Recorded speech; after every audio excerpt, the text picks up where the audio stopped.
Namo Bhagavate Vasudevaya.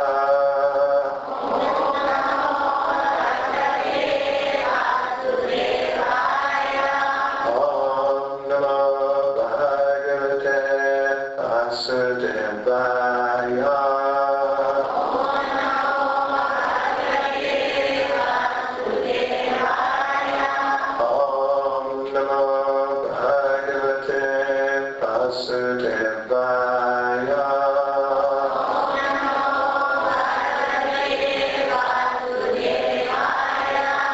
So this evening we're going to read from Bhagavad Gita as it is, translation and commentary by His Divine Grace A.C. Bhaktivedanta Swami Prabhupada, Chapter 12, Devotional Service, Text 9.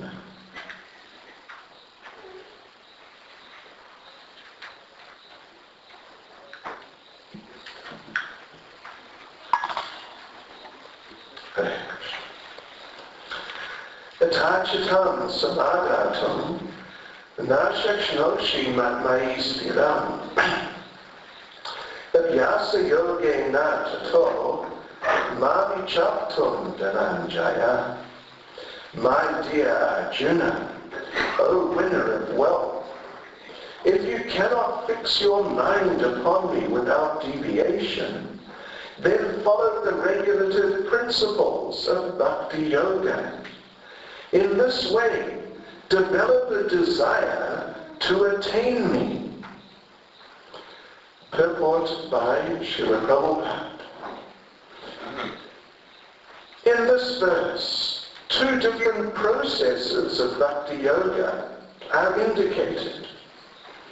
The first applies to one who has actually developed an attachment for Krishna, the Supreme Personality of Godhead, by transcendental love. And the other is for one who has not developed an attachment for the Supreme Person by transcendental love.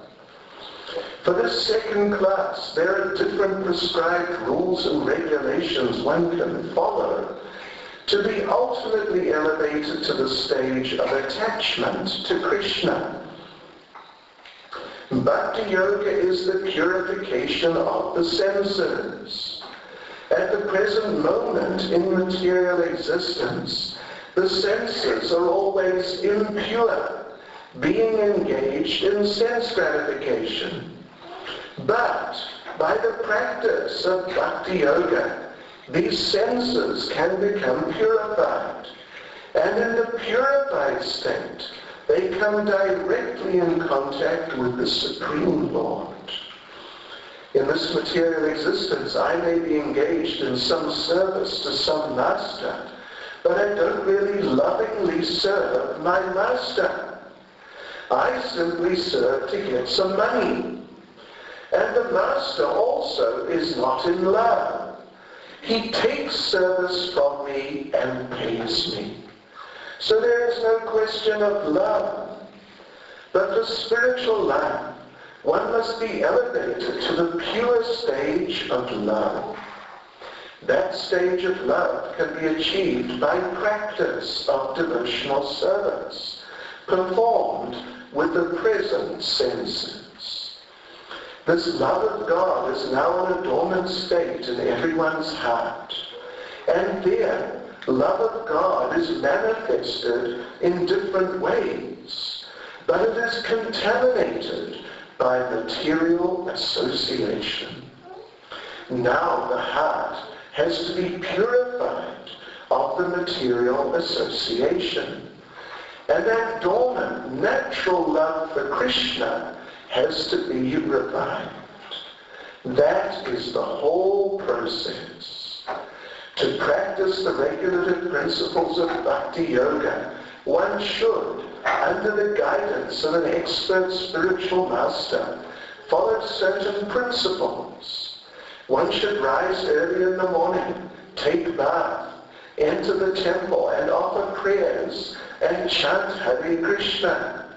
Then collect flowers to offer to the deity, cook foodstuffs to offer to the deity, take prasadam, and so on.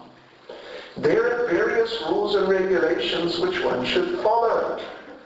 And one should constantly hear Bhagavad Gita and Srimad Bhagavatam from pure devotees. This practice can help anyone rise to the level of love of God. And then he is sure of his progress into the spiritual kingdom of God. This practice of Bhakti Yoga, under the rules and regulations, with the direction of a spiritual master, will surely bring one to the stage of love of God. I'll read the verse again. Atajitam samadhatam na shakshnoshi maistiram abhyasa yogena tato mamichaptum dhananjaya. My dear Arjuna, O winner of wealth, if you cannot fix your mind upon me without deviation, then follow the regulative principles of Bhakti Yoga. In this way, develop a desire to attain me.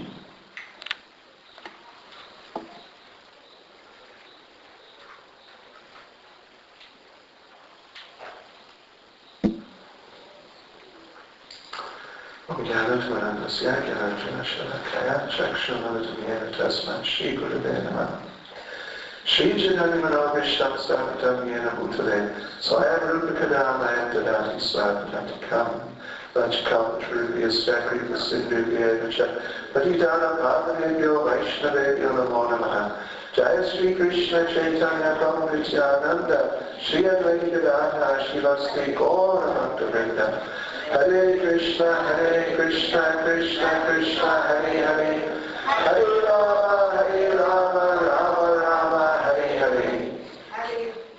Yes. So it's a very interesting verse in Bhagavad Gita, and it is one of a series of verses which are looking at advancement in Krishna consciousness on different levels. Starting with the highest, coming down to the lowest. So the verse before, verse 8, was talking about the highest level. And Krishna mentions it here, where you always remember Krishna's spontaneous creation, automatically, and nothing can come in your way. Nothing can come in between you and Krishna. No material attraction will interfere with your attraction for Krishna. No danger will be so frightening that you'll become bewildered and forget Krishna. You'll just remember Krishna under all circumstances. Even your television set will not become between you and Krishna. You know what I mean? Yes. You'll only want Krishna, and if the television set is on, you won't be interested, because you'll be getting a higher taste in your service to Krishna. So automatically you won't be interested. It's something like when you are a child, certain things are very attractive. Small things, like toys, little plastic toys, some little toy the size of a motor car, you push it up and down. Very important. But then when you become an adult, then you get a real one. And you drive that one up and down. And then the little one, if someone offers you a little one, then you don't care because you've got a real one, so you're not interested in the little one. Isn't it? You may build a sand castle on the beach as a child. And you think it's very nice. But then later you get your own house when you're grown up. You get your own house. Then you're not interested in having a sandcastle. So it's a very simple principle that when you have something higher, you lose interest in the lower type of thing. Yes. Yes, so when you have attachment to Krishna and you are relishing the happiness of Krishna consciousness all the time, then the happiness of material activities, it is clear to you that this has very, very little to offer me. One of our great acharyas, Yamuna Acharya, he wrote a very famous verse which explains, he says, well, in his early days, when he was a young man, he was a king, and he had lots of money and all the comforts and all the facilities. And he had lots of girlfriends, many, many, many. Anyone who he wanted, practically. So he was enjoying himself with his girlfriends. But then he became a devotee. And he really got into Krishna consciousness very deeply. And he became a very advanced devotee. And as a result, he was experiencing great ecstasy in devotional service.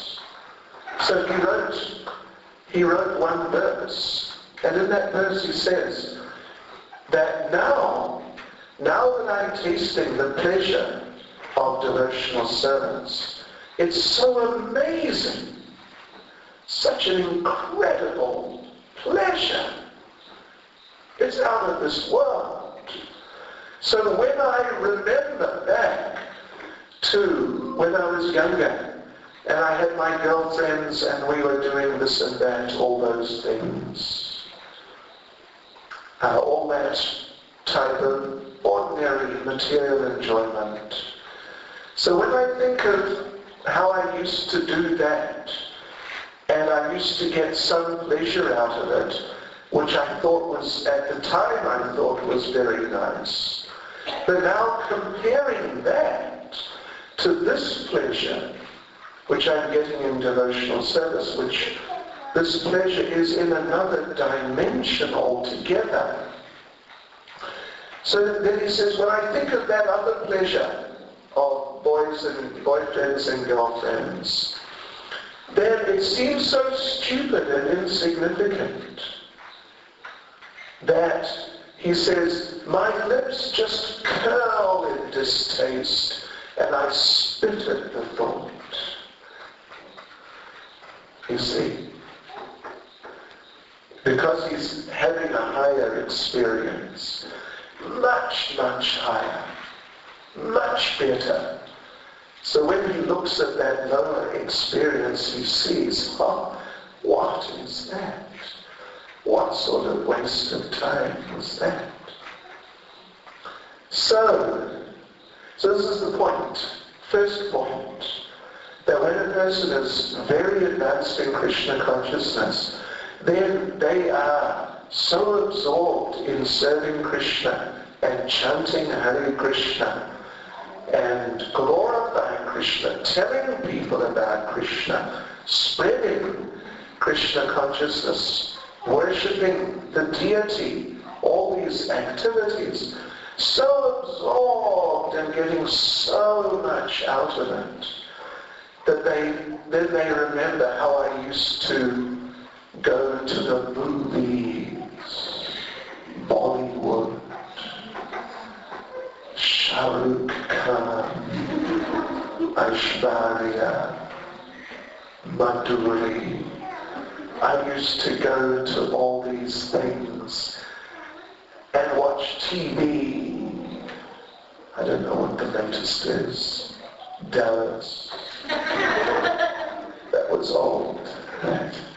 Anyway, all these things. So, The devotee experiencing that higher pleasure in Krishna consciousness may remember how I used to do this and that and various things in material life. But now, the pleasure I'm getting in Krishna consciousness makes that pleasure look so stupid and insignificant. How could I have been so foolish to have wasted my time like that? But this is a very advanced point, very advanced level. And Krishna says here, if you cannot do that, you decide, you look at yourself and you decide what you can do. But if you cannot do that, if sometimes you are getting sidetracked into some material things, and sometimes you're losing your interest in Krishna consciousness a little bit. You're trying to chant your rounds. But then you see you've been busy, you see that you've still got 6 rounds to chant and it's 8 o'clock at night. And you think, oh no, I have to chant 6 more rounds. Oh no. This means we're not so advanced. Advanced means, Prabhupada said, the devotee will think, why just 16 rounds? Why not 16,000? What is this 16 rounds? This is child's play. Why not 16,000? Anyway, if you cannot do that, Krishna says in this verse, follow the regulative principles of Krishna consciousness. The rules and regulations, do this, don't do that. That will keep you, as they say, it will keep you on the straight and narrow. It is something like, if you want to drive from here to somewhere else, then you have to follow a particular path. Take this road till you come to the top, turn right. Come to the stop, T-junction, is it? Or whatever it is, stop on the main road. Turn left. Go up 200 meters. You'll come to another road. Turn right. Follow. You don't just get in your car, just go somewhere, anywhere. No, you go this way, then that way, then another way, and then you speed up, then you slow down, and you stay on the correct side of the road, and you stop when the light is red, and then you go when the light is green. Isn't it? This is a system. It's very systematic. And if you follow the system, you arrive at your destination. If you decide, no, tonight I will not turn right at the top, I will turn left. And then I will just close my eyes and fly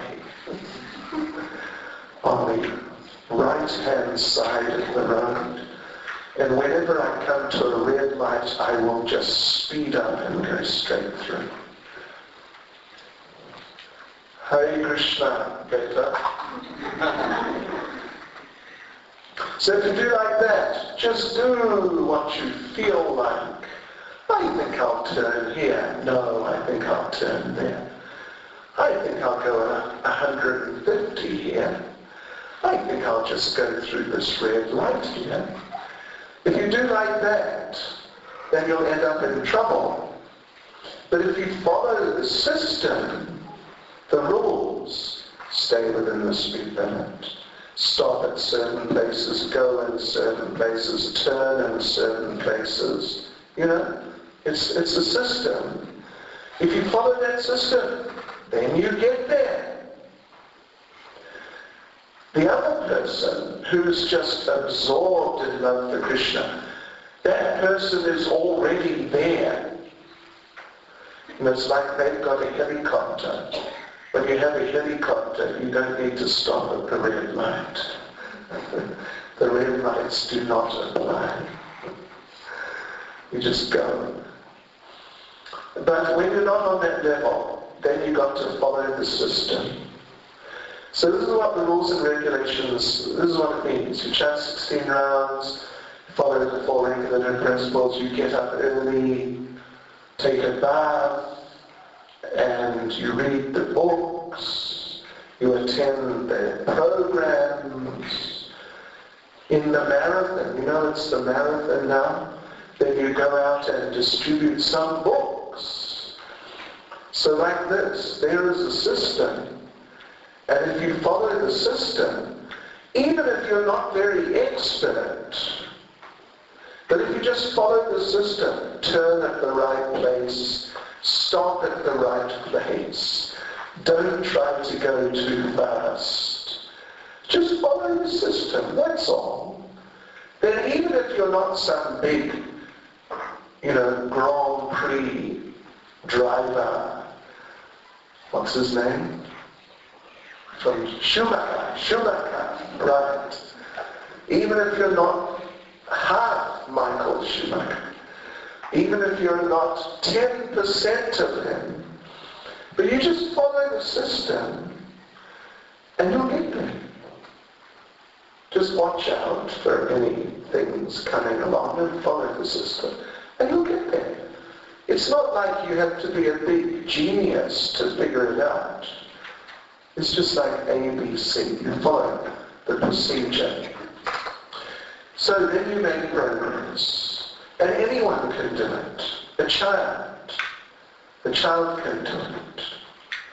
Anyone can do it if they're sincere and they just follow carefully. So like this we can progress. We can progress in Krishna consciousness just by following the system. And even if sometimes, oh, Lala, you're back? Welcome. Suswagata. Welcome again.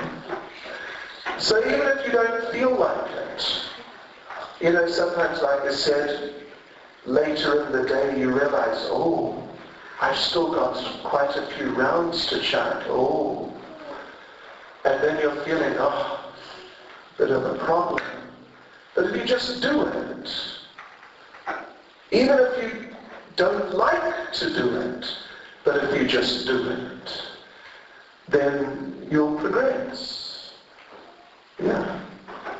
The same as driving on the road. Even if you don't like to stop at the red light, but if you stop, and then you wait till it's green, then you'll be okay. It doesn't matter what your attitude is. You just do it. Do the right things. Don't do the wrong things. Under suitable guidance. And then away you go. So we should try and practice Krishna consciousness like that. Prabhupada said, Krishna consciousness is simple for the simple. It's easy for people who are simple. Simple person doesn't mean foolish, stupid person who's not very bright. But simple means they just do what they're told. You tell them stand up, they stand up. They don't ask you why. In which way? Backwards or forwards. They just do it. Like Prabhupada said, you can touch your ear. Either you can touch your ear this way or that way. It's up to you. But this is the simple way. Or that way. Or, some other way. There are many ways. But there's a simple way. And you just do it. Then it becomes very easy. So Krishna consciousness can be like that. Or, Prabhupada said, it can be very complicated for the complicated. In fact, you can make it so complicated that apparently it will become too complicated, and then you'll think that I can't do this. It's too much. But it's not really true. It's just you. You made it complicated. Because Prabhupada explains here, Krishna consciousness is natural to us. It is already there in the heart. It is not like some foreign subject that you have to learn, and it's just, it's just a strain on your brain. It's very natural. It just comes from within, as long as you know how to open up your heart. And the opening up the heart program is just do the right things and don't do the wrong things. This is how you open your heart. So, yeah, it's not an artificial imposition on the mind. And Srila Prabhupada, discussing this in Nectar of Devotion, he gives the example of a child learning to walk. Unless the child has some serious physical disability, some actual physical handicap, then other than that, few cases. But every child learns to walk, isn't it? Everyone. Other than a few who have some physical condition.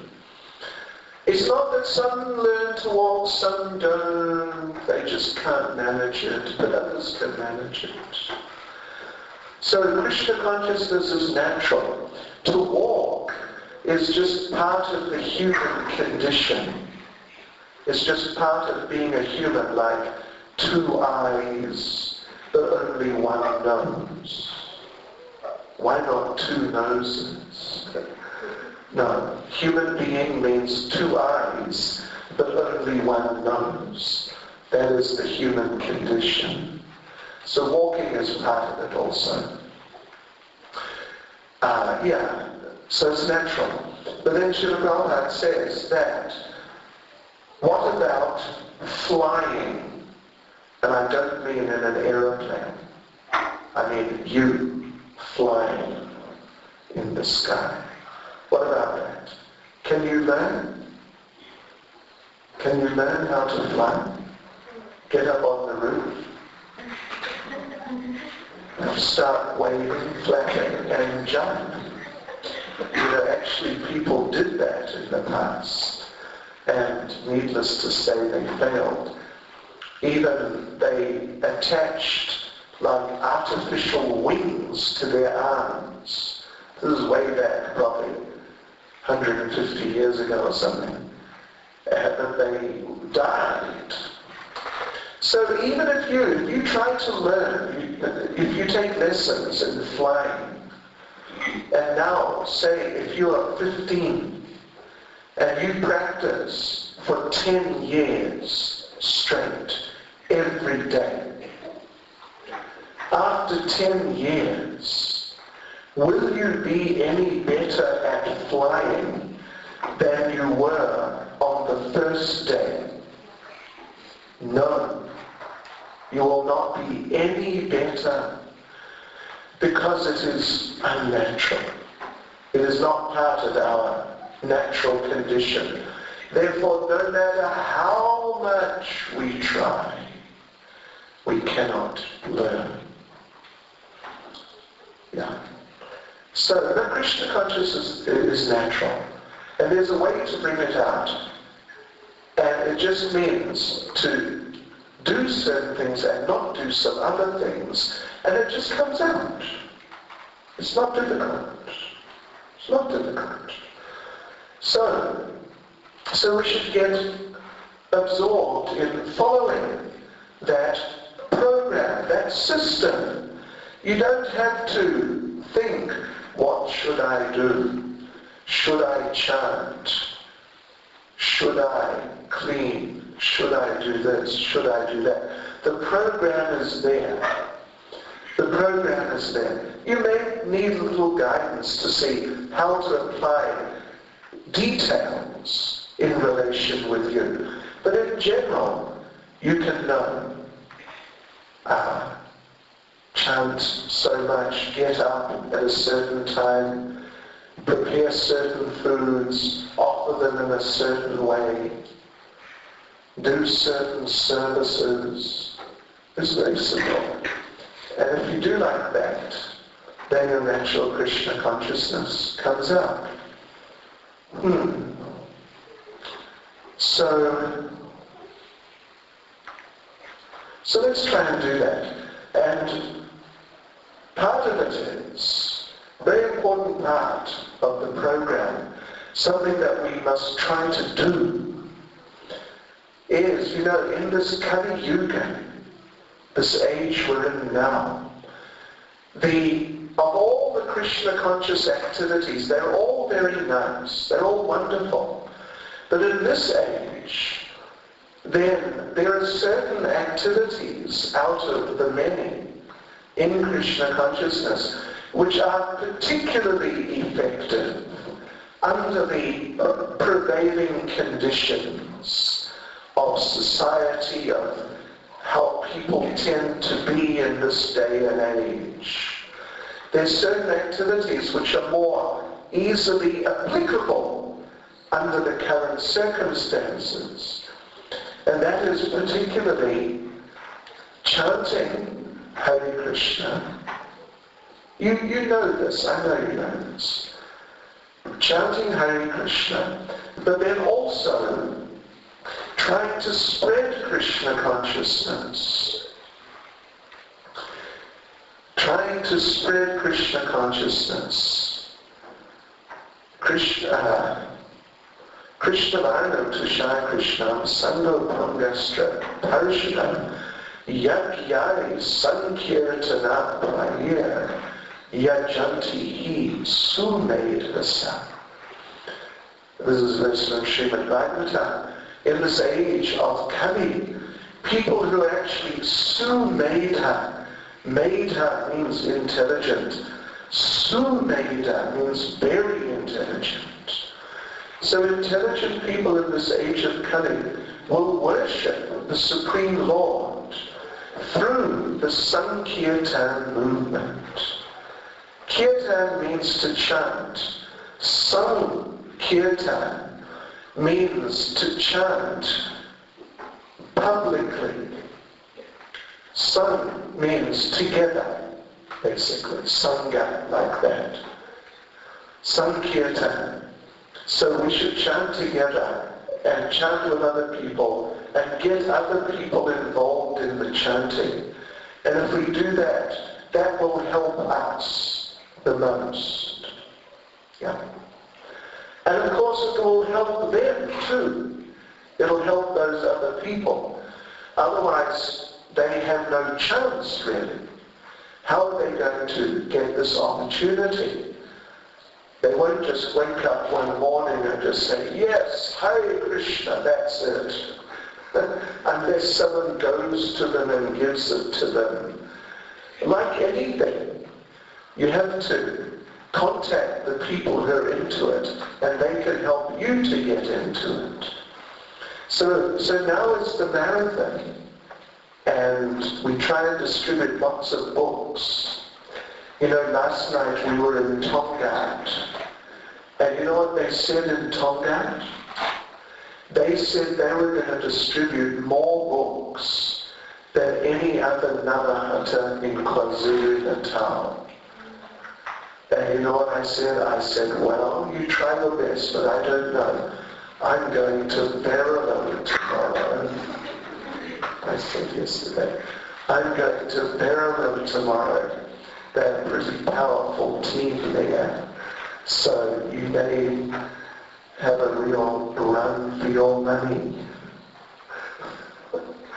So anyway, please try to participate in this marathon and distribute books, because it is the best thing for you, according to Lord Chaitanya, Srimad Bhagavatam. It's the best thing for us to try and give Krishna consciousness and get other people involved in Krishna consciousness. And of course it's the best thing for them, obviously. For the other people, it's the only thing which will help them. Because these books, we were actually discussing in Phoenix on Sunday, I don't know if any of you were there, how you can speak to people. I'm sure many of you do sometimes. Tell them something about Krishna consciousness. That's fine. So you sit with them for a while, then you go, they go. You cannot go to the person's house. I mean, you can go and visit, but you cannot go there and live. And you cannot go to a second person's house at the same time, or 100 people's houses, and live there simultaneously to speak to them whenever they think they want to know something about Krishna consciousness. You cannot do it. But the book, they can take the book home. 100 people, 1,000 people can each take a book home. And whenever they want, they can open the book and read. And you know who is speaking to them there? It is Krishna himself and Srila Prabhupada. That's better than just you or me speaking to them. If Krishna speaks to them, oh, that's very good. If Prabhupada speaks to them, then they're really getting the real thing. If we speak to them, that's okay, that's good. But not like Krishna or Prabhupada speak to them. And the book can stay there in the house 10 years, 20 years, 30 years. And people, anyone may come along and pick it up and read it. So many people. And Prabhupada said, if the person reads one page, his life will be changed. If he reads one sentence, Prabhupada said, if he reads one word, his life will be changed. So much value is there in these transcendental books. So much value. And they can keep it with them for years. But they can't, you can't stay with them for years. It's not practical at all. So you can see it's a very effective process, book distribution. So how about it? Let us try to be the top Namahata for book distribution for the Marathon 2006. What do you think? What a rousing response. So, do you think you can distribute some books, some of you? Say yes. Oh, good. Thank you. Very good. I know you can. Looking out, I see you're all intelligent people. You're all lively people. You can do it. Just get out and do it. I remember the first book I ever distributed, 1973, January, in London. I knocked on a door. We were going door to door. First door. Some fellow opened the door. I stuck the book in his hand. It was a hardbound Sri Upanishad. I opened my mouth to say something. I realized I didn't know what to say. So I just said something. And he took the book. Yes. He took the book. It was very enlivening. So even if you've never done it, even if you feel, a little uncomfortable going out confronting the people, telling them, take a book, But just try it and do it. You can do it. Particularly if you're enjoying Krishna consciousness and having a nice experience in Krishna consciousness, then you'll naturally be happy, and the people will pick up on that. And then they'll be happy to take whatever you have, anything. Hare Krishna. So we have a few questions that seem. Let us try to answer them. Then we'll have Guru Puja, I assume.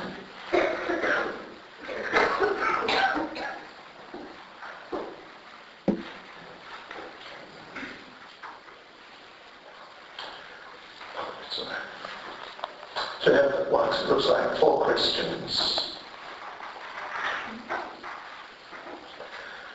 Who can take initiation, and what are the steps one needs to follow to take initiation? Well, anyone can take initiation. They should be, well, as I think the great majority of you know, have to chant 16 rounds a day for some time and follow all the regulative principles for some time. And have to be at least 16, 17 years old, something like that. I know my youngest disciple was when she was initiated, when was that? Oh, that was this year, Ratha Yatra. She was 16. I think she's doing the trick or maybe next year. Anyway, had to be, that sort of age, like young adult, no longer just a child.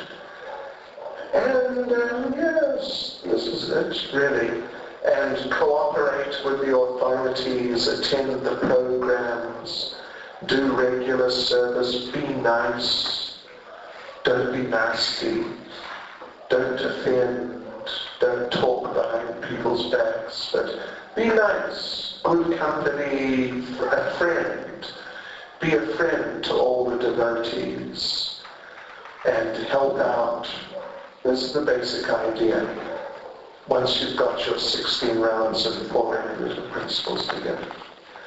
And then you can approach the temple authorities, you can approach Prabhanu Prabhu or Swarup Damodar Prabhu, and they'll help you to get initiated. Please explain. Does one worship Srila Prabhupada every morning with bathing and arati? Or does one pay attention to one's chanting and reading? Well, that's a good question. Generally, like I said, the chanting is the main thing, particularly in Kali Yuga. In fact, Prabhupada says in Chaitanya Charitamrita that of all our duties in Krishna consciousness, the first one is to chant 16 rounds. So that's a fact. Once you've got that together, like we mentioned regarding initiation, once you've got that together, you've got your chanting in order, regular, and you're following the regulative principles, then if you have time, then you could perhaps, if you're inclined that way, you could get a deity perhaps. You should really get the permission of your spiritual master, which means you need to have a spiritual master.